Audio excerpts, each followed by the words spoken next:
Assalamualaikum warahmatullahi wabarakatuh. Salam sejahtera untuk kita semua. Yang terhormat Bapak Anang Hadi Cahyono MPD selaku pembina, dan yang saya cintai teman-teman mahasiswa sekalian. Perkenalkan, nama saya Redian Syarifin, NPM 716720178. Program studi Pendidikan Guru Sekolah Dasar, Fakultas Keguruan dan Ilmu Pendidikan.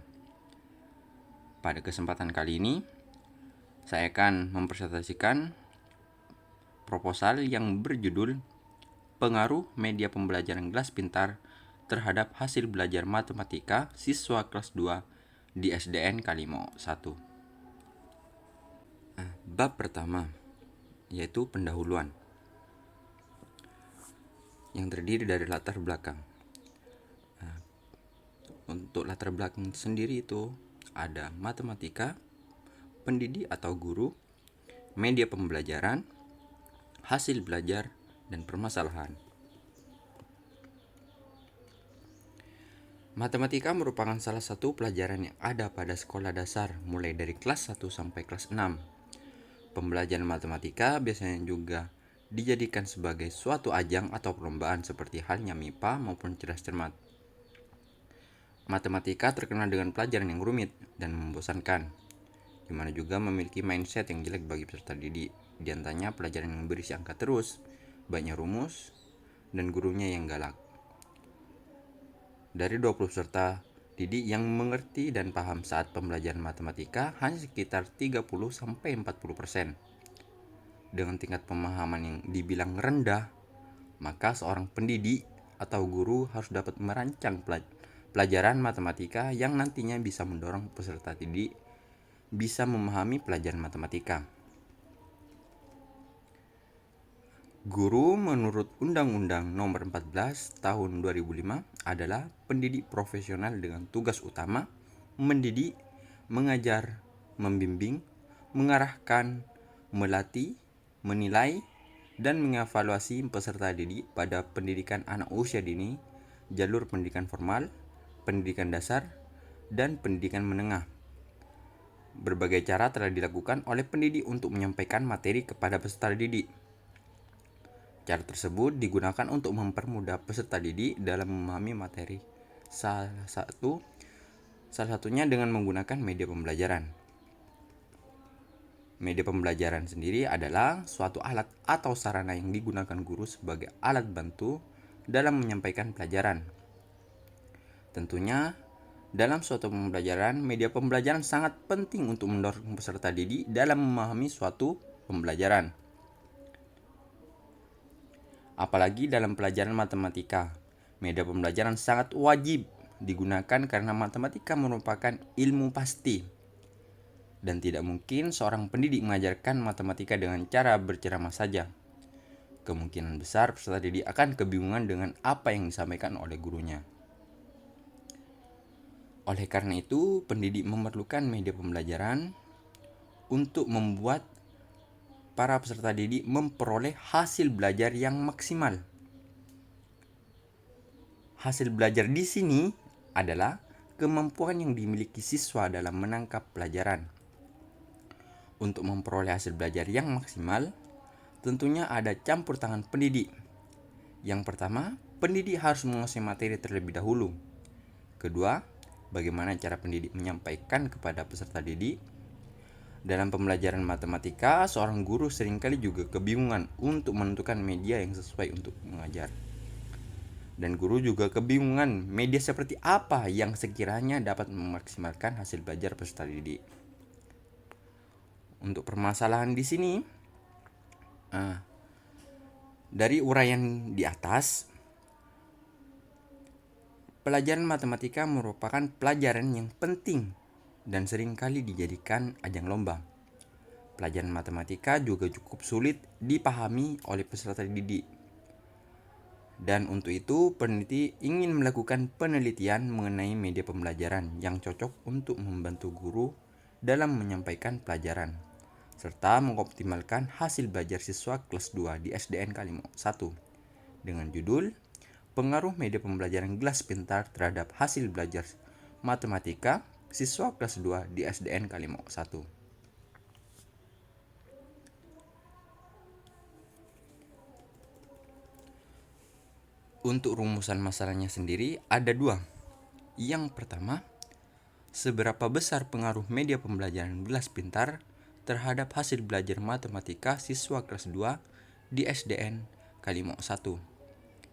Yang kedua, berapakah tingkat keberhasilan saat menggunakan media pembelajaran gelas pintar dan tanpa menggunakan media pembelajaran terhadap hasil belajar matematika siswa kelas 2 di SDN Kalimau 1.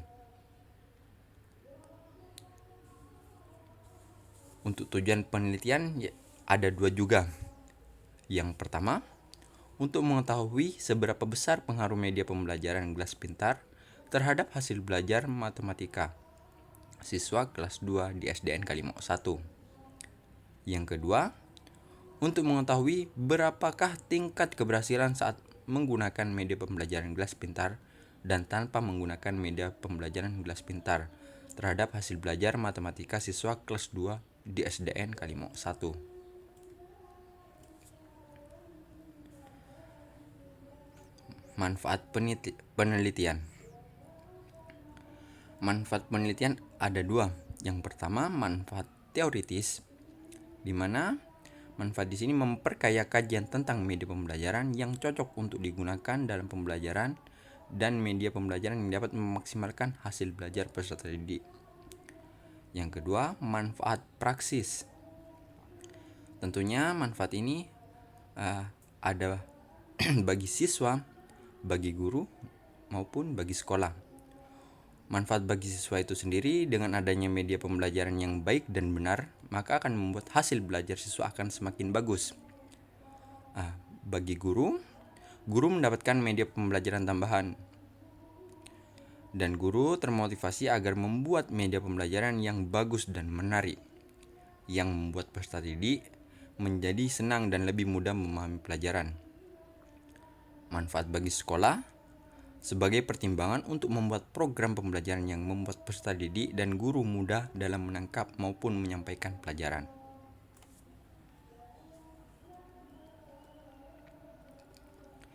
Definisi operasional variabel. Yang pertama, media pembelajaran. Media pembelajaran adalah suatu sarana atau alat yang digunakan oleh guru dalam suatu pembelajaran yang bertujuan untuk mempermudah peserta didik dalam memahami materi ajar. Yang kedua, hasil belajar. Hasil belajar adalah perubahan yang terjadi terhadap peserta didik yang disebabkan oleh pembelajaran, baik perilaku maupun kemampuannya.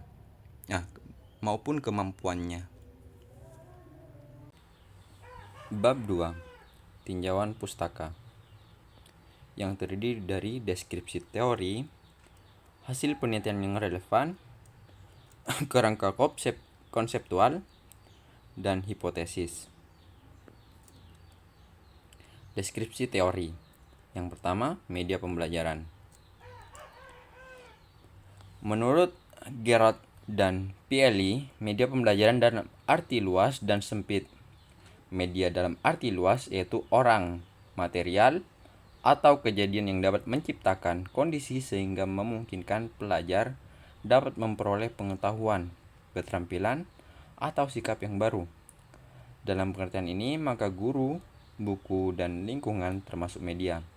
Sedangkan dalam arti sempit, yang dimaksud dengan media adalah grafik, potret, gambar, alat-alat mekanik dan elektronik yang digunakan untuk mengungkap, memproses, serta menyampaikan informasi visual dan verbal.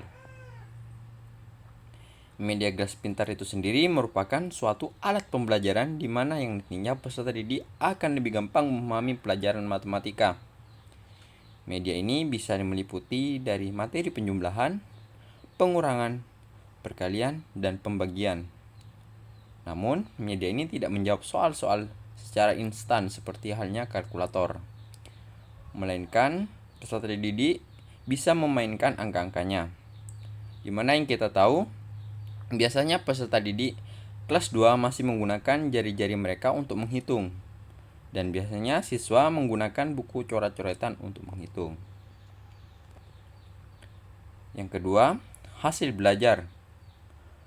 Menurut Dimyati dan Mujiono tahun 1999, hasil belajar merupakan hal yang dapat dipandang dari dua sisi, yaitu sisi siswa dan dari sisi guru.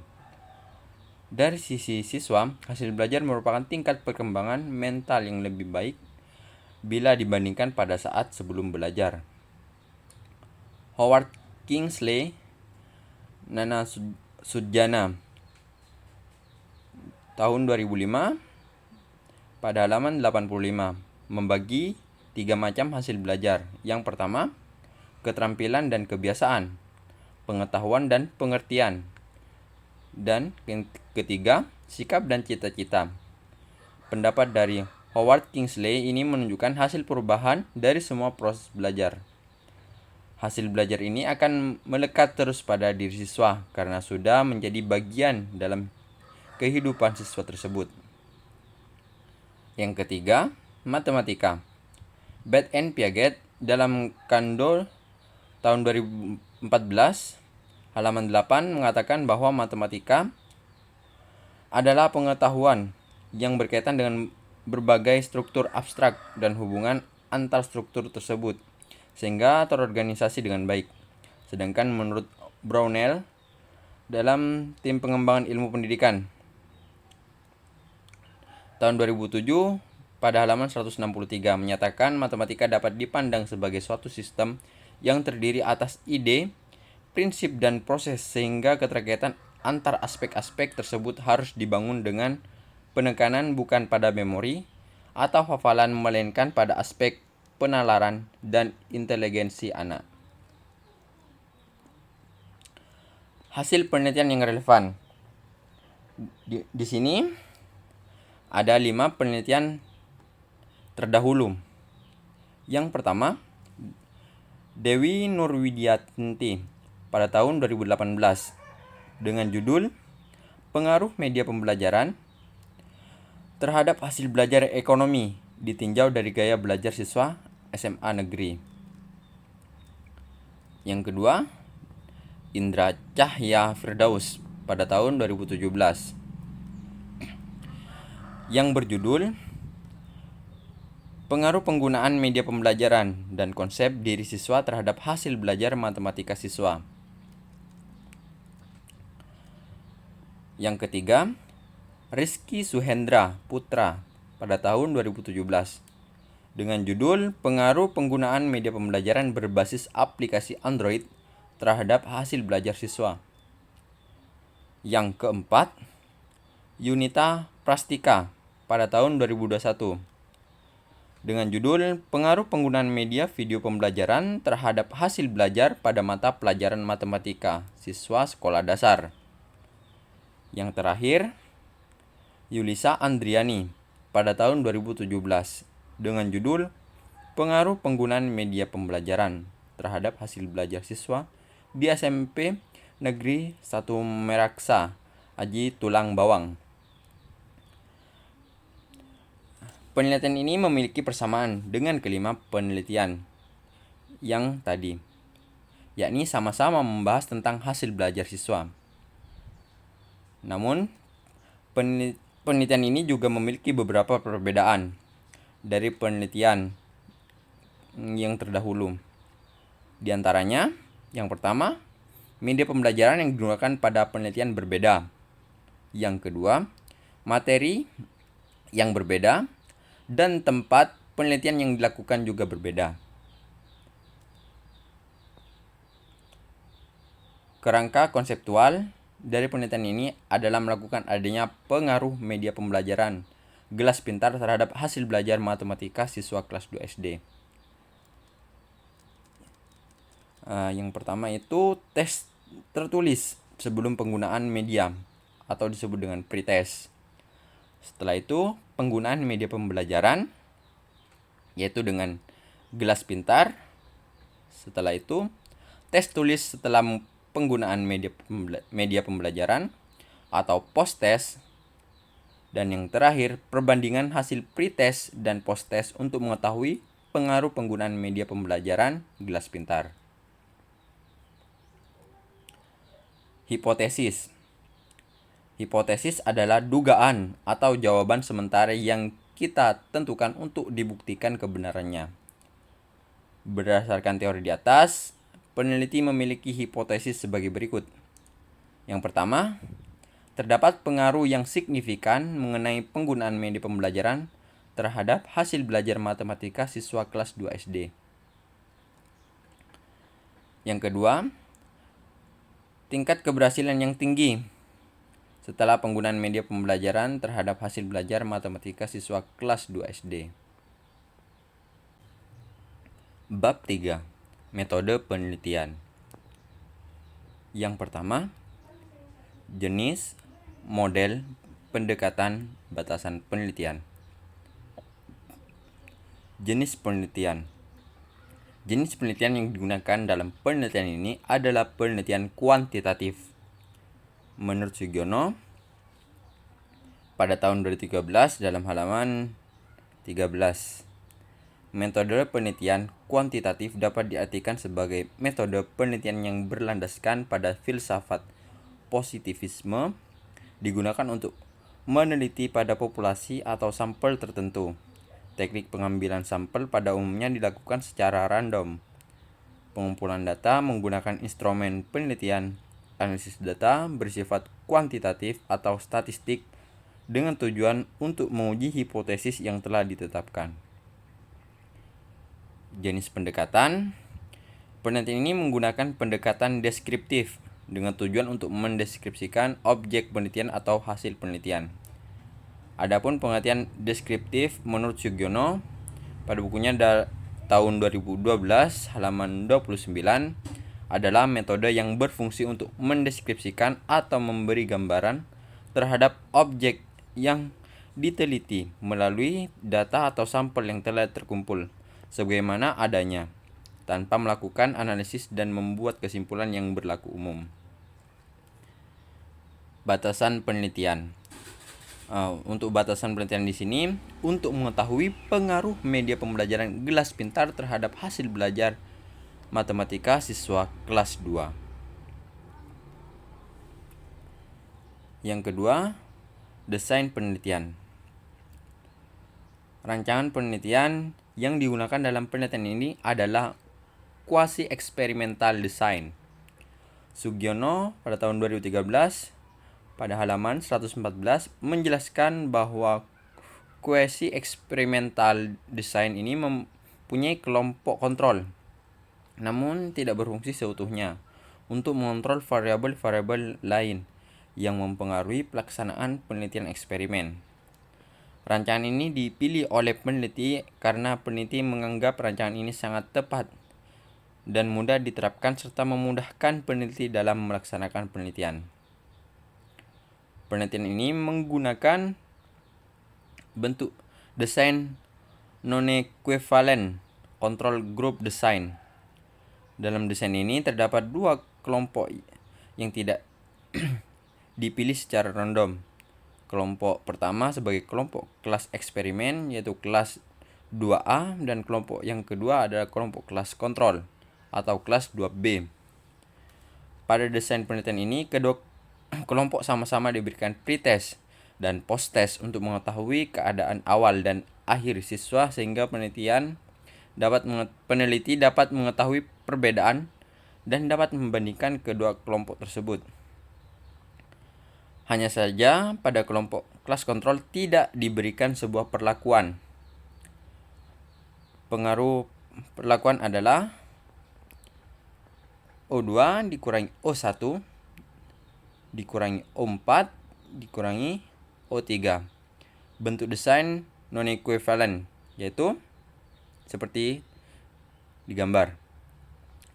Untuk keterangannya, O1 ini nilai pretest pada kelas eksperimen.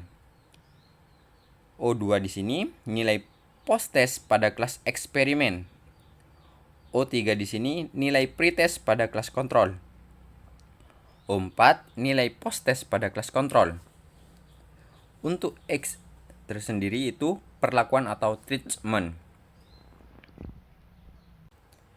Adapun tahap penelitian.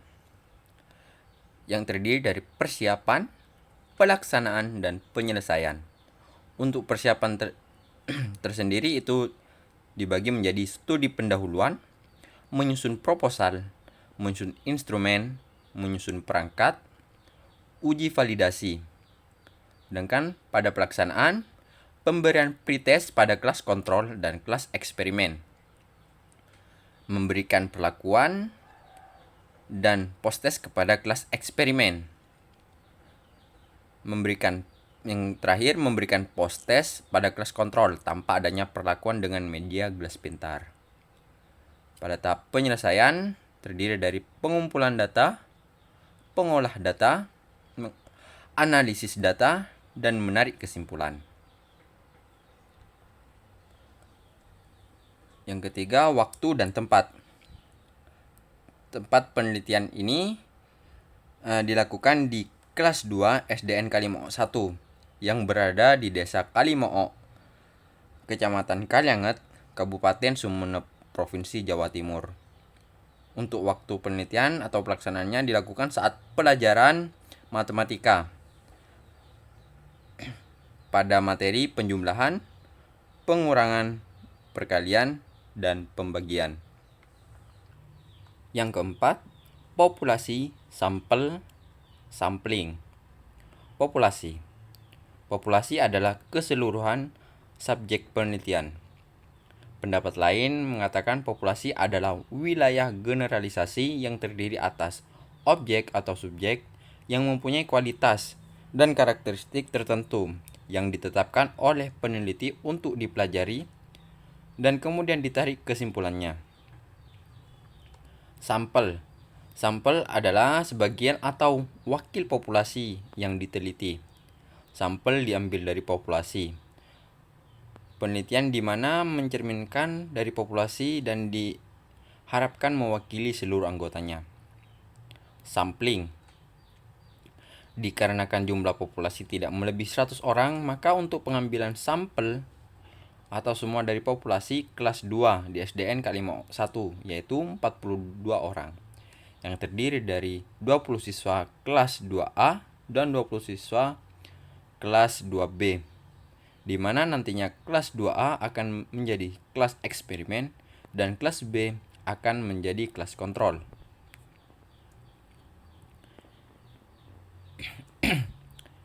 Yang kelima, data penelitian.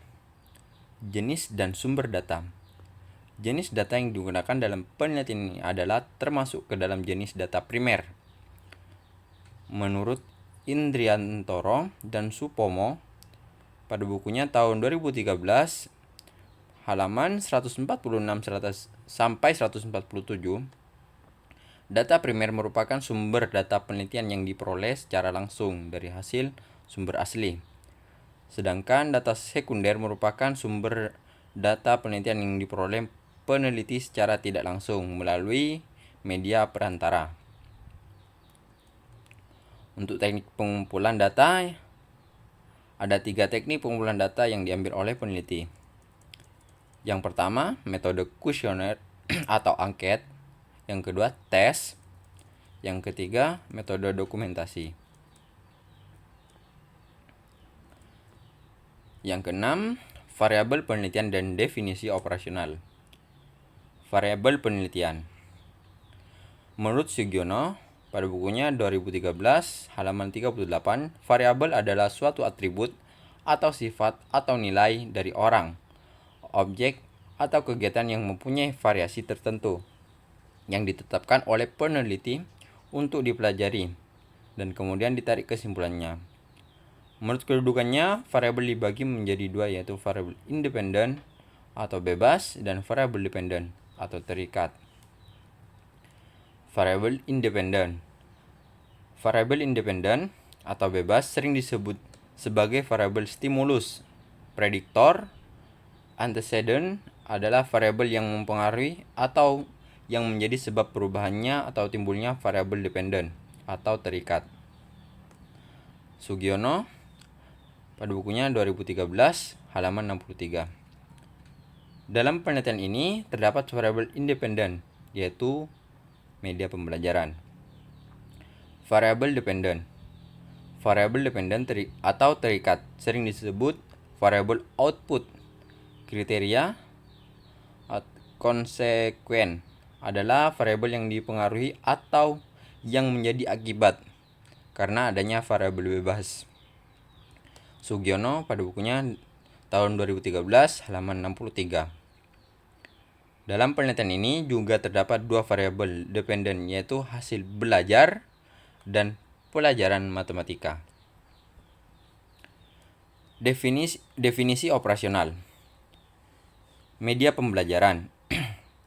Menurut Rossi dan Bredel mengungkapkan bahwa media pembelajaran adalah seluruh alat dan bahan yang dapat dipakai untuk tujuan pendidikan, seperti radio, televisi, buku, koran, majalah, dan sebagainya. Menurut Rossi, alat-alat semacam radio dan televisi kalau digunakan dan diprogram untuk pendidikan, maka merupakan media pembelajaran. Yang kedua, hasil belajar. Hasil belajar adalah suatu penilaian akhir dari proses dan pengenalan yang telah dilakukan berulang-ulang, serta akan tersimpan dalam jangka waktu lama atau bahkan tidak akan hilang selama-lamanya. Karena hasil belajar turut serta dalam membentuk pribadi individu yang selalu ingin mencapai hasil yang lebih baik lagi, sehingga akan mengubah cara berpikir serta menghasilkan perilaku kerja yang lebih baik. Yang ketiga, matematika. Bed dan Piaget dalam Kando pada bukunya 2014 halaman 8 mengatakan bahwa matematika adalah pengetahuan yang berkaitan dengan berbagai struktur abstrak dan hubungan antar struktur tersebut sehingga terorganisasi dengan baik.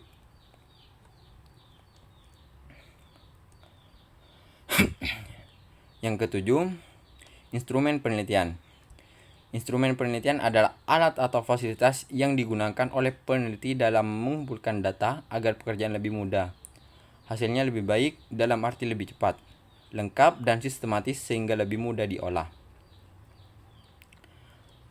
Yang pertama ada kisi-kisi.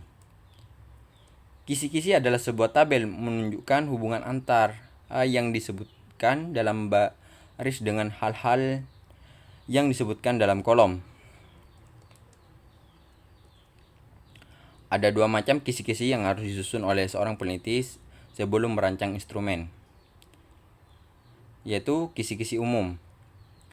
Kisi-kisi umum adalah kisi-kisi yang dibuat untuk menggambarkan semua variabel yang akan diukur, dilengkapi dengan kemungkinan sumber data, semua metode dan instrumen yang mungkin dapat dipakai yang termasuk di dalam kisi-kisi umum. Ini baru rancangan ideal tentang semua sumber data, metode, dan instrumen tetap akan dipakai atau tidak, tergantung dari ketetapan menurut pertimbangan peneliti. Yang kedua, ada kisi-kisi khusus, yaitu kisi-kisi yang dibuat untuk menggambarkan rancangan butir-butir yang akan disusun untuk semua instrumen. Yang kedua, lembar tes. Lembar tes yang digunakan dalam penelitian ini berupa pretest dan post-test. Pretest digunakan untuk mengumpulkan data sebelum diberikan penjelasan mengenai materi hitung dasar baik penjumlahan, pengurangan, perkalian, dan pembagian dengan media gelas pintar. Sedangkan post-test digunakan untuk mengumpulkan data sesudah diberikan penjelasan mengenai materi hitung dasar baik penjumlahan, pengurangan, perkalian, dan pembagian dengan media gelas pintar. Tes yang diberikan kepada siswa merupakan soal uraian sebanyak 10 buah. Pretest 10 soal dan post-test 10 soal. Yang kedelapan, teknik analisis data. Teknik analisis data dalam penelitian kuantitatif meliputi pengolahan data, yaitu melakukan perhitungan dan menyajikan data, yaitu melakukan uji hipotesis dengan cara uji statistik. Siregar pada bukunya tahun 2014 halaman 125. Ari Kunto dalam bukunya tahun 2014 halaman 211 menjelaskan bahwa instrumen yang baik adalah instrumen yang valid dan reliable. Sehingga dalam penelitian ini, instrumen pretest dan post-test sebelum digunakan dalam penelitian ini perlu diujikan dengan uji validitas dan uji reliabilitas. Uji validitas Instrumen dalam penelitian ini menggunakan instrumen berupa tes. Hal ini sesuai dengan pendapat Sugiono dalam bukunya tahun 2013 halaman 176. Instrumen berbentuk tes yang sering digunakan untuk mengukur hasil belajar, pelaksanaan program, dan tujuan harus mempunyai validitas isi.